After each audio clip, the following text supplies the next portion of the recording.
Happy Friday, everybody. I am back for an update on the US 30 trade that we had last week. We were up over 4,000 pips. That is the original trade right here. If you go back and refer to last week's video.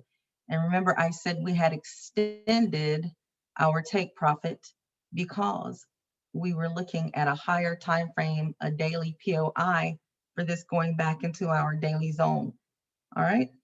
So we took a few more positions in the last week. We took another buy here, and that one maxed out at 2,947 pips. Okay, this original one is up 8,420 pips.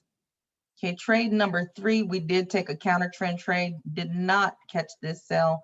The reason being is because it was just making a pullback. I needed to see confirmation.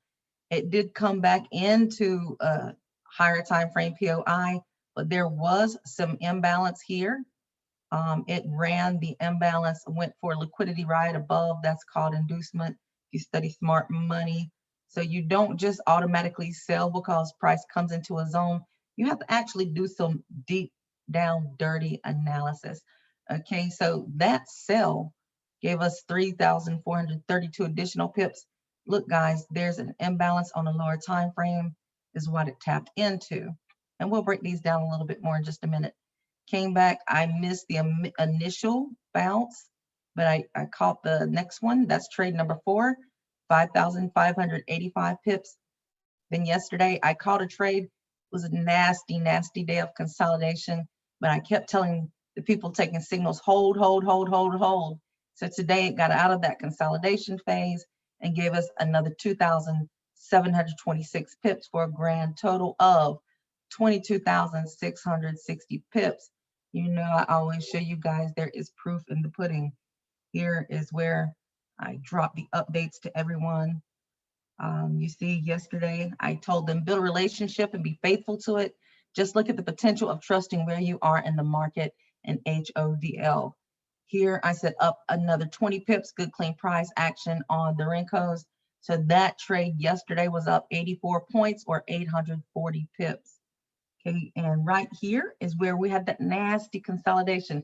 Now it may look like we get wicked out, but we didn't. We entered on like a much lower time frame, and we caught when the wick came right back down into here. But because of the consolidation and the price action, I did tell them to put the stop loss below a key level there. If you want to take a look at that, we can look at it. Gave some updates on some other trades. This is what we were looking at on US 30. And I told them, you know, I anticipated some consolidation yesterday and then a big run up to this zone today. Because since yesterday was consolidating, I told the signal takers, if you look at today's daily candles, it's one big wick, little to no body, which means the market has been constantly spiking up and down. Okay. We are probably getting a corrective move down for another aggressive move up. We'll try and catch it from the bottom of the push. And we did catch the bottom of the push. And I said, US 30, did y'all ride or hide? So that's it for US 30. I called it for 2 different teams. And let's go right here. This is where I called it and gave all the updates here. And I also gave some updates on some other trades I had told them to analyze and take. Let's take a look at those. The EU sell on the 4-hour. It fell shy of our zone, but it did come into the imbalance about 50%.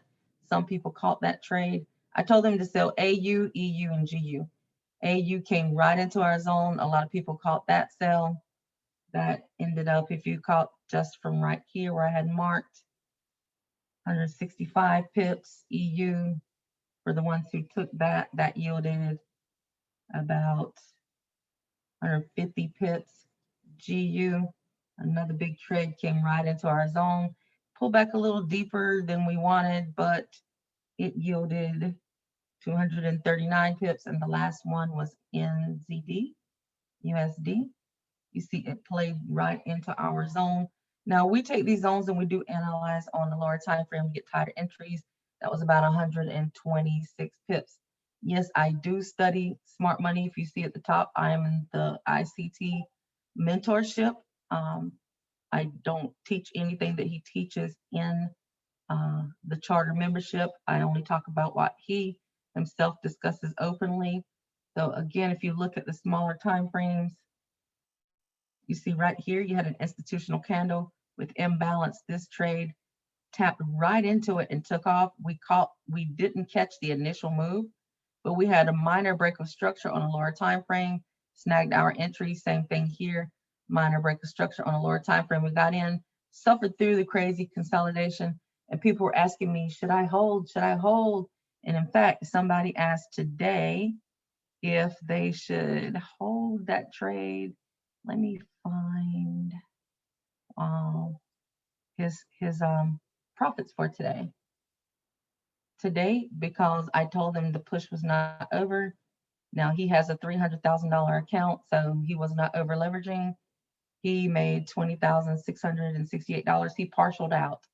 He had, I think, 10 standards, and he partialed out. He took partials along the way, or else he could have easily had a $40,000 day. So that's basically it. Wanted to give you guys an update of where we are. Let me see if there's anything else I need to discuss on this chart. The biggest thing, guys, I was looking at the overall daily trend, okay?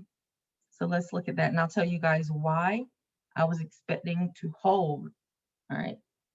If you just look at the daily, let's take everything off of here. The daily is a clear uptrend, guys. All right, this just made a pullback. This was like a corrective pullback. If you look at it on a lower time frame, you can't really see it here. Let's look at it a little bit lower. That's 12-hour, 8-hour. And you see price was just choppy and consolidating. It wasn't a good, clean sell. Yes, we did make some money on the sell, but that was counter trend trading. And you see price just came below. It took the liquidity down under here and pushed back up. But if you look on your higher time frame, I mean, we're in a buyer's market, guys. On the weekly, after it sold off, it didn't take out any certain key levels. There was no break of structure. So when it bounced and went back up, after not breaking structure after this huge sell, that let us know we were still in a bullish market. There is no break of structure here.